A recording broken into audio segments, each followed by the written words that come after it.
Hello physics friends, happy Thursday. What we're going to be doing today is continuing our motion in one dimension notes. So just a quick recap. Last time I talked to you, we talked about the average velocity as being the change in the displacement over change in time. Okay. We also said that the derivative of the velocity with respect to time is the derivative of the distance with respect to time is the velocity. And we also talked about that the acceleration is the derivative of velocity and also the second derivative of the displacement. Okay, so what I want to do now is talk about some motion in 1D equations.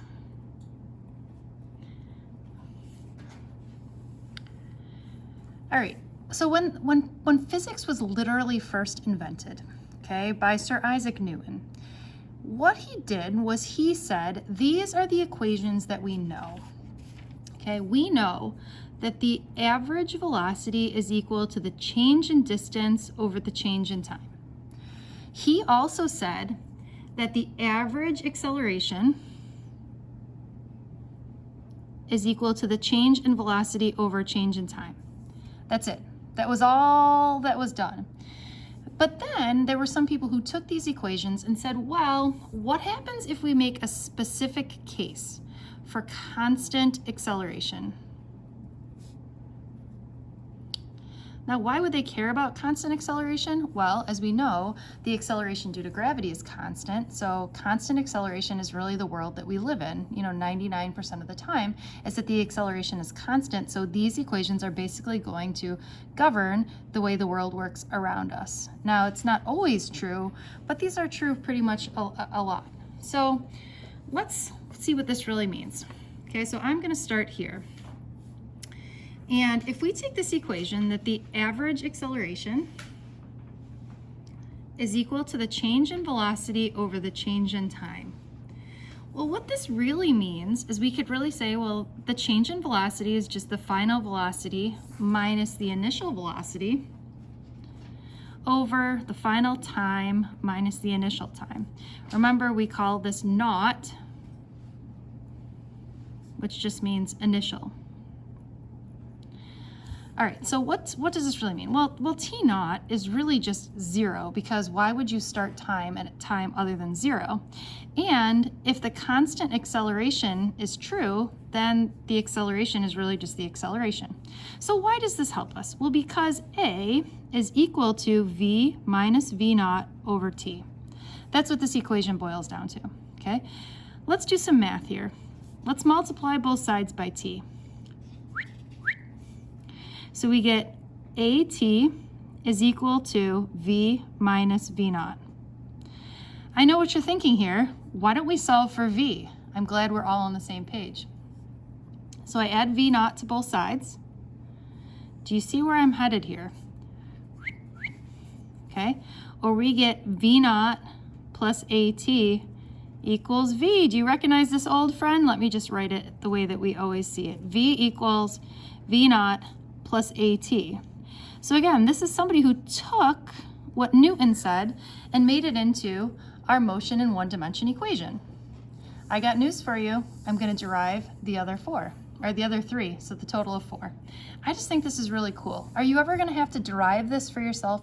No, but you should know where they come from, and then the fact that they come from somewhere, that somebody wasn't just like, hey, how about I put together V equals V naught and AT? No, this is where they came from.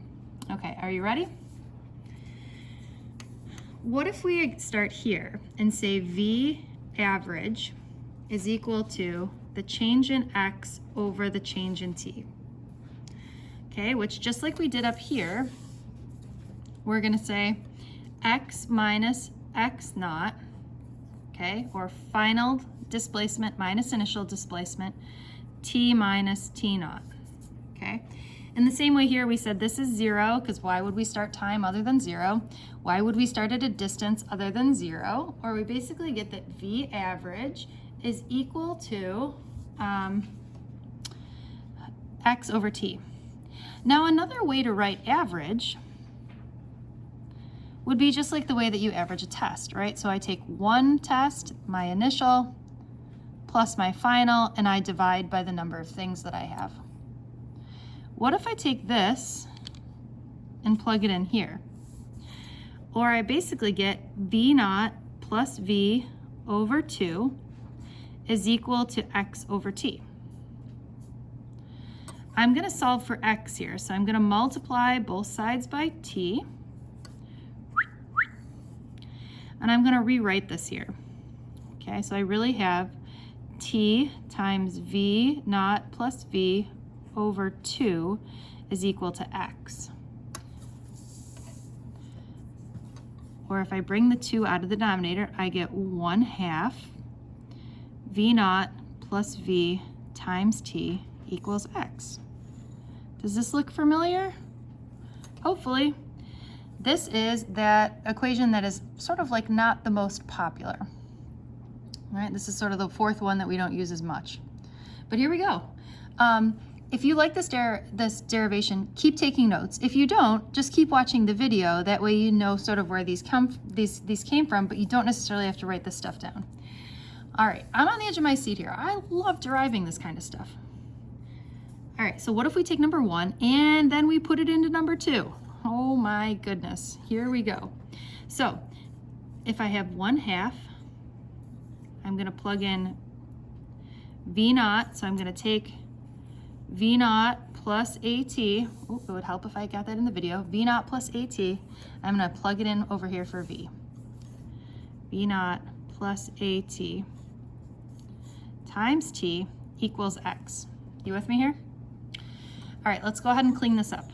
So I get, this is really 2 v naught plus at times t. I'm going to distribute the 1/2 to each piece. 1/2 times 2 v naught just becomes v naught. This becomes plus 1/2 at times t. Do you see where we're headed? I'm going to distribute the t to each piece. I'm just going to come over here. I'm running out of space. And I get x equals, right, v naught t plus 1/2 at squared. Ta-da! All right. I know. Let's do one more. Here we go. So the plan here is I'm going to solve number 1 for t, and then I'm going to plug it into 2.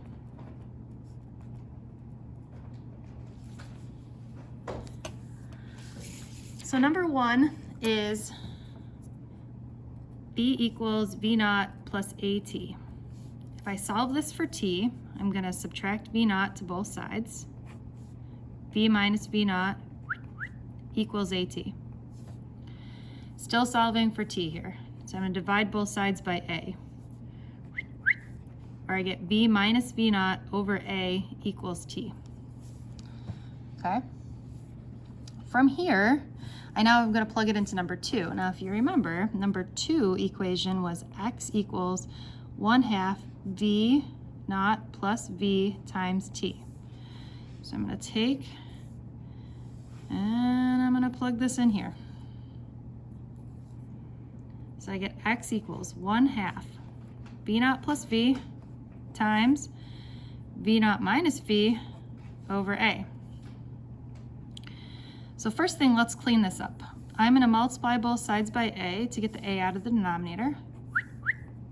Okay, so ax equals 1/2 v naught plus v times v minus v naught. Let's multiply both sides by 2. And I know you guys love factoring, so here we go. We're going to FOIL this. Okay, remember we're going to do first v times v naught. We're going to do FOIL outers. Okay, so we've got, this is what we did here first, right?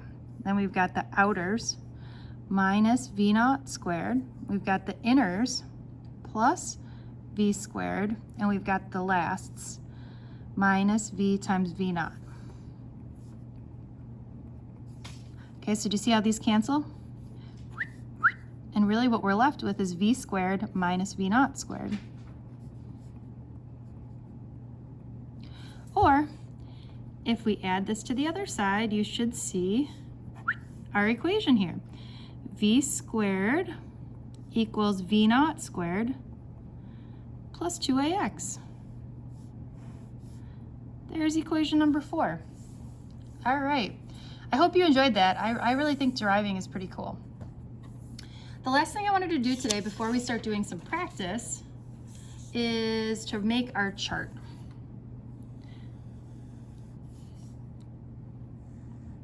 So here we're going to write our equations. V equals V naught plus AT. X equals V naught T plus 1/2 AT squared. V squared equals V naught squared plus 2AX. If I'm going too fast, stop the video. X equals 1/2 V plus V naught times T.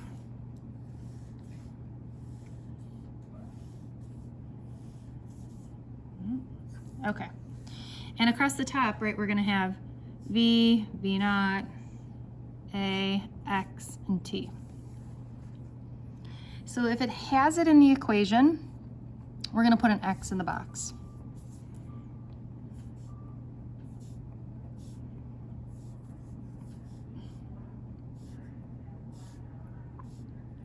Each row should have one blank.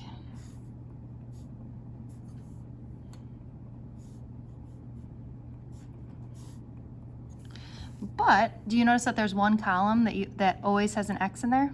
That's the V naught, right? That's where you always have to have the initial velocity. If you don't have the initial velocity, then you're in serious trouble. Okay. We are done with notes for today. You guys have a bunch of practice problems. I'm going to make a second video that's going to walk you through the first 1 or 2 practice problems in case you have completely forgotten how to do that. But if you don't need help and you just would like answers, I want you to fast forward to the end of the worksheet and check your answers and also turn that in. All right, bye friends.